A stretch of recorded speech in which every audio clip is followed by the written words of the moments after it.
Have you ever planted out a new raised bed full of tender seedlings only to wake up the next day and find that they are decimated by earwigs? I definitely have, and if I don't do something to this bed tonight, I might find myself a sufferer of that same fate tomorrow. Kevin Espiritu here from Epic Gardening, where it's my goal to help you grow a greener thumb, and part of that is making sure that your tender young seedlings actually make it through to their adult stage so you have those nice epic harvests. Now, earwigs are a pest, but not really. They actually do quite a bit of biological control. They eat soft-bodied insects, insect eggs. They're a prolific eater of aphids, so they're not really bad per se, but it's just how you think about them, and there is such a thing as too much. So in this video, we're gonna talk about how to identify them, what they like to eat, how they like to live, how they reproduce, and then at the end of the video, I'll give you a couple different trapping options that are super effective even on a low budget. So without further ado, cultivate that like button for epic earwig immunity. It's hard to say, and let's get into the video. The first thing we have to know is what they look like. And these are one of the easier pests to identify by sight alone because they're about 3/4 of an inch long, so they're big, and they have these alien looking forceps type of things at the back of their body. In fact, I think these caused nightmares in me as a kid because the name earwig with that little alien looking weapon at the back made me think it was like gonna eat my brain. But regardless of that, the one we're focusing on is the European earwig. If you're here in California like myself, there's a striped earwig that really isn't that harmful, but the European earwig can decimate tender young seedlings. In order to combat a pest, you must know where it likes to live. So the keys with earwigs are moist environments that are protected from the sun and have some kind of shelter component to them. So if you see underneath my little nasturtiums here, this could be a good spot, but I've seen them underneath the soil. They can hide in half-eaten fruits, under wood chips, under any type of mulch source is a great spot to find them. And that's where they hide during the day because they feed at night.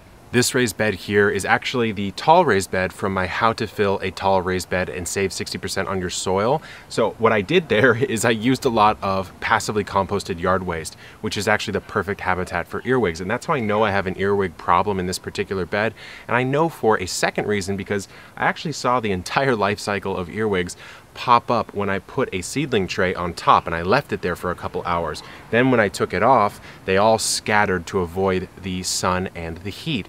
Now, that's really my indicator. So now we have to think about how to prevent and control them if need be. So 3 things you can do to prevent earwigs before they become a real problem. The first thing that you can do is know that earwigs are actually the thing that are eating your plants. So the best way to do that is to come out at night. Remember, they feed at night. Come out at night with a flashlight, shine it on a plant that you suspect might be getting decimated by earwigs, and if you see them, then voila, you know that's the problem. Otherwise, some of these other tips won't really help you because you'll be trying to prevent a pest that's not actually eating your plants. Now, the second thing to do is to remove anything that earwigs like to live in if it's near your plant. So if you have a mulch layer right up next to a tree that you want to protect, you want to move that away slightly. You want to remove some dead and dying debris that will fall down to the bottom of your raised beds. That's another good idea. So just removing the environment can really help. And the final thing is they like a moist environment. So if you can avoid overwatering or keeping your soil constantly moist on the top,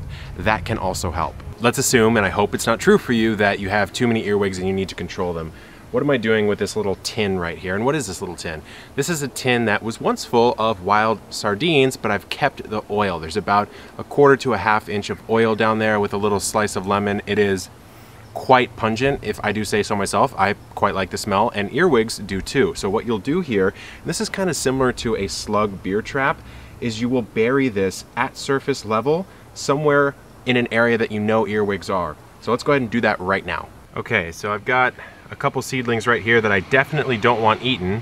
What I'll do is come in and just nicely bury this right at surface level because you want them to walk in and get caught by the oil and then they won't be able to get back out, which is the whole point. And then you can slowly reduce their population. Now, you might be saying, oh, there's raccoons in my area or something like that. Well, then in that case, you would use something with a cover like a yogurt cap, and then you can drill holes in the side and the earwigs can get in, but everything else is capped off. So this is my little trap, and that is the most effective way to capture earwigs. Check it out, guys. The Earwig Trap is already working. You can see there's a couple, this guy, this guy, this guy. You can see how there's different styles of them. This one's hiding under this big dirt clod. There's a couple there. wow, they're big. But anyways, this works really well. As you can see, there's already a few in there. I suspect these ones aren't going because I'm shining a bright light on them and they hate that. But it's a great way to cut down on their population. Remember, they're not a true pest, but cut down on their population just slightly so that these tender seedlings can actually have a chance at life, all right? One thing to keep in mind with that trap is that if you don't already have a pungent smelling oil, then you'll need to add something like bacon grease or something pungent that's going to attract the earwig, but that's a really good trap idea. Now the other one, if you don't have a tin like this or you don't want to use that, is to simply take something like this magazine, roll it up, make sure it stays secure so you can put a little tape here. Now take this and put this in common areas where you think earwigs are in your yard. So for example, I would put it right here, and then in the middle of the night, you can come out and just pick these up. You can do it in the morning too, and just dump these into a bucket of soapy water. And what you're doing there is you're giving them an environment that you control, picking it up and then disposing of them. And so you can do this over the course of the season to cut down on the numbers if they're too much and they really are eating your plants. Remember, earwigs aren't true pests. They do quite a bit of beneficial work in the garden, so if you don't have too many, then don't do any of what I just suggested and let them be, because they're gonna eat your aphids, your eggs, your soft-bodied insects, and do quite a bit of beneficial pest control. But if you do have too many, I hope these tips helped. Good luck in the garden and keep on growing.